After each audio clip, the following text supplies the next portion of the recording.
కథలే, అది చెప్పుకుంటే మళ్ళీ టైం చాలదు మనకి.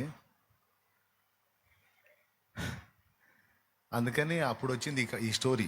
అందుకని అప్పుడు వచ్చింది ఈ సామెత, స్తంభాలు ఎత్తే వాళ్ళు ఎవరని. ఒక ఊర్లో ఒక స్తంభం లేపుతున్నారంట. 2 ముక్కలు చెప్పేస్తాలే. స్తంభం లేపుతుంటే ఎంతమంది పట్టినా ఆ స్తంభం లేవట్లేదంట. అప్పుడు ఒక ఆయన అడిగారంట, ఒక ఋషిని అడిగితే, ఏ తప్పు లేని పతివ్రత వచ్చి ఆమె పూనుకుంటే ఆ స్తంభం లేచి నిలబడిద్ది అన్నారు. వాళ్ళు వచ్చి దాని చుట్టూ తిరగాలి, అతడేదో ఒక పని చెప్పాడు, అది చేయాలి, చేస్తే ఆ స్తంభం లేచింది. అంటే ఊరు మొత్తం అందరూ వచ్చి, లేడీస్ అంతా దానికి వాళ్ళు ఆయన చెప్పినవి చేశారు. ఆ స్తంభం కదల్లా. ఎప్పుడు దైవభక్తిలో ఉండేవాళ్ళు సైతం, ఊరిలో నిజంగా మహాభక్తి పరులు అన్నవాళ్ళు సైతం, ఈ మహాతల్లి మామూలు మహాతల్లి కాదు, పుణ్యాత్మరాలు అన్న తల్లి వచ్చి దండం పెట్టిన, నమస్కారం చేసిన, ప్రదక్షిణాలు చేసిన, ఆ స్తంభం లేవు. నా చిన్నప్పుడు విన్న కథ, ఎవరో మా అమ్మ మా నాన్నే చెప్పారు. చివరికి ఒక ఆమె ఉందట, ఆమె ఊళ్ళో ఉండదు, ఊరు బయట ఉంటుంది, భార్యాభర్త ఇద్దరు. పెద్ద ఆస్తి గల కుటుంబం ఆమెది, చాలామంది అన్నలు ఆమెకి.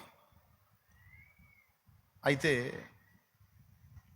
ఆమె వివాహం చేశారు. ఆమె భర్త ఒకప్పుడు బాగానే ఉన్నాడు, తర్వాత దరిద్రుడు అయిపోయాడు, కడు బీదవాడు అయిపోయాడు. చివరికి నిలవరమైన నివాసం లేదు.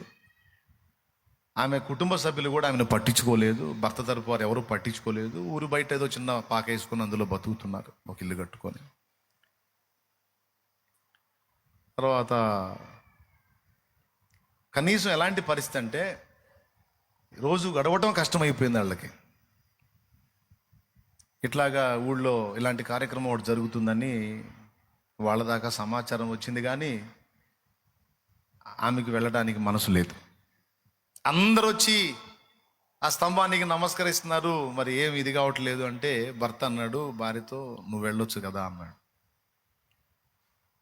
లేదండి, మీకు చెప్పకుండా నేను అలాంటి అడుగు వేయకూడదు కదా.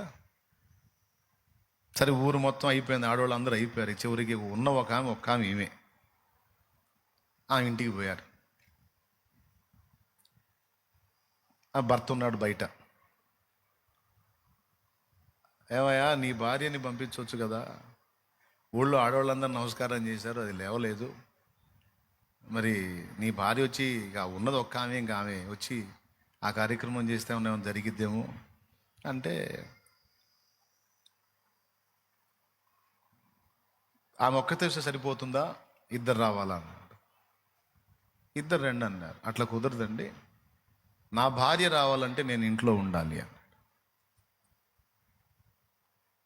అదేంటి అంటే, వాళ్ళకున్నది ఒకటే వస్త్రం,